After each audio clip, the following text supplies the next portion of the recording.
Hello, Mr. Sarmad. Welcome to the BuzzOnEarth Leadership WebTalk series. We are very pleased to have you on our show.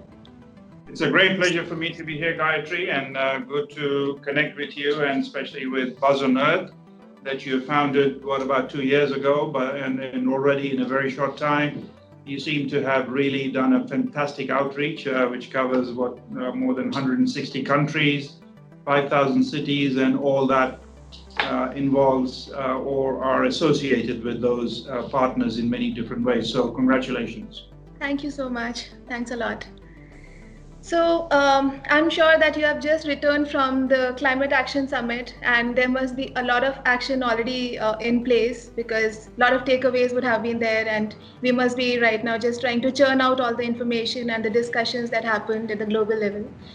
So, I just want to take this discussion back to the fundamental question which the naysayers often come up with.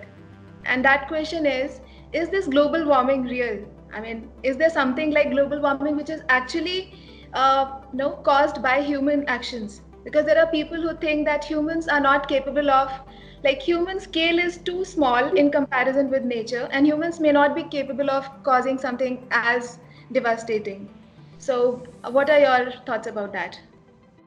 Well, that's a very profound question, and I appreciate that very much again. And as you mentioned, the Climate Action Summit of the Secretary General last week was an extremely important event. Our Executive Secretary and a number of us were there, and we witnessed the urgency, the commitments, the emotion that came out. But more specifically to your question, it's like you're asking me right now, it's 3:30 in the afternoon, if it is day or night.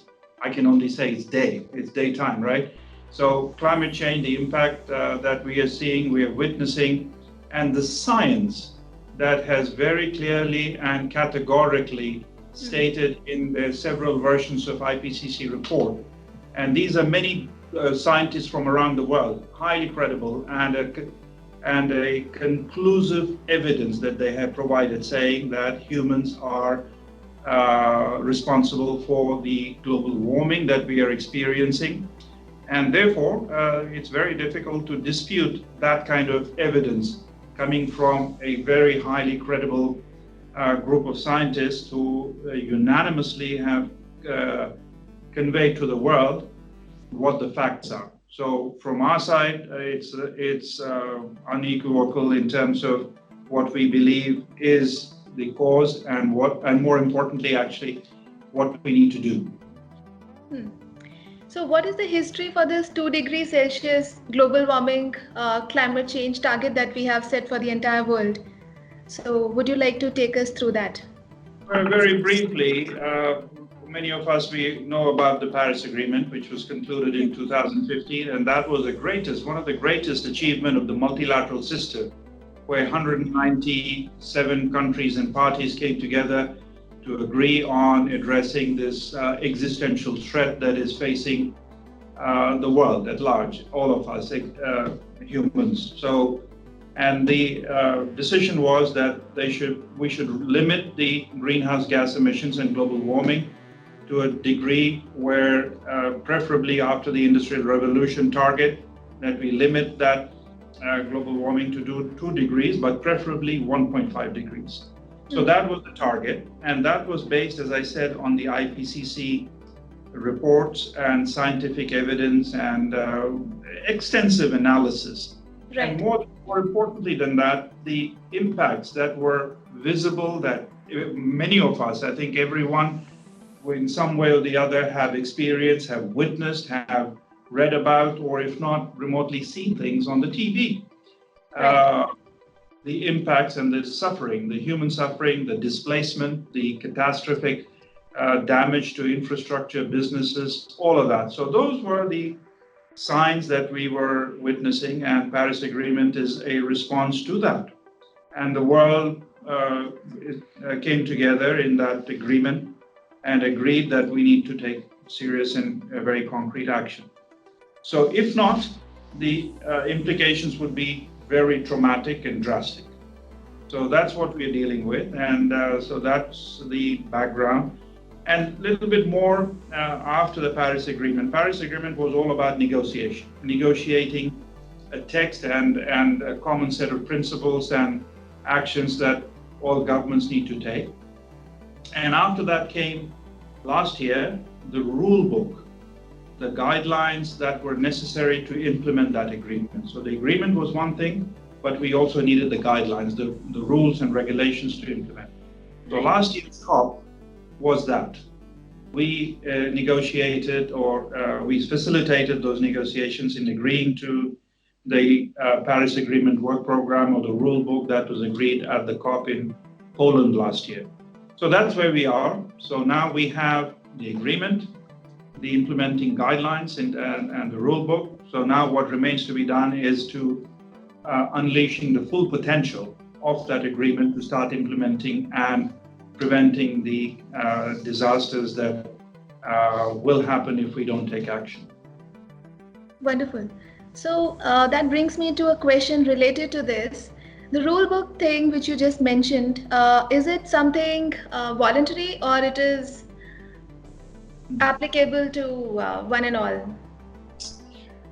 Both the Paris Agreement and the Rulebook, they are agreed by all governments. So it is the responsibility of the governments to take action. So there are built-in measures to monitor how that is being implemented. So there is certain level of voluntariness because at the center of the agreement is something referred to as nationally determined contribution. Every country is required to produce the nationally determined contributions in terms of the actions that they will take to implement the goals and targets of the Paris Agreement. And at every level, very frequent levels, they need to enhance those NDCs. So the next stage of that enhancement will happen next year. So we are at this stage this year is to boost that enhancement of the NDCs. Right. So to answer your question more specifically, is it voluntary? Yes, it is, but it has a very strong moral, ethical, and a social responsibility attached to it. Great. So if you were to compare the developed versus developing countries, what is the split currently?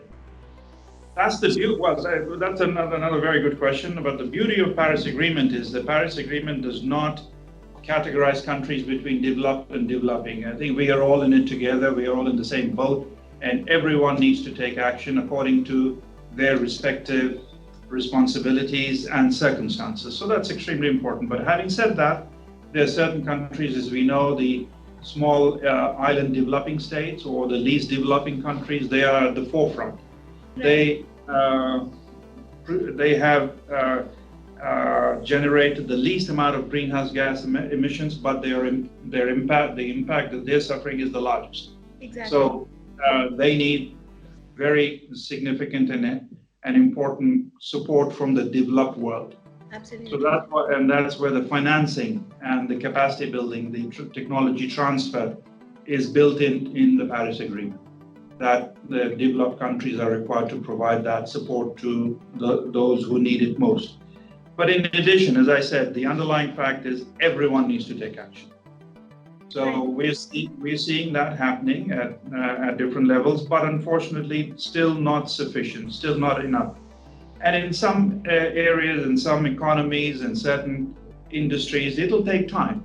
And that's why we also talk about just transition. The transition to greener, cleaner, decarbonized world will need to happen in a responsible way. It's not a switch off and switch on sort of scenario. Right. So that is also very important. So skills upgradation or training and moving to new ways of working and new jobs will happen, and that'll take some time. But the most important thing is we need to set the path. We need to get on that trajectory already now, sooner than later. So the kind of responsibility that the developed world is expected to share, do you think that's happening, or it's still a long way to go? Unfortunately, not enough. The financing, as I said, the financing, technological support, and the capacity building that is required is still not happening at the level and the urgency that is required. But recently, we have seen many countries have doubled their contributions to the Green Climate Fund, the GCF, for the replenishment of that fund, which is required to be at 100 billion starting next year. Right. So that's still a big gap there. Where it hasn't happened. But then again, as I said, the various initiatives and milestones, the climate summit, and then the COP this year, and next year's enhancement of NDCs, all of those will be calling everyone to start taking taking the actions very, very seriously. So this 100 billion target is set for which year? Is that 2020? Starting 2020, yes. Okay. And where are we at this point? At this point, the GCF, I think it's not there. I think maybe about 10 to 20% of that level. But they, as I said, many countries have doubled their allocations. So we'll be closely monitoring that.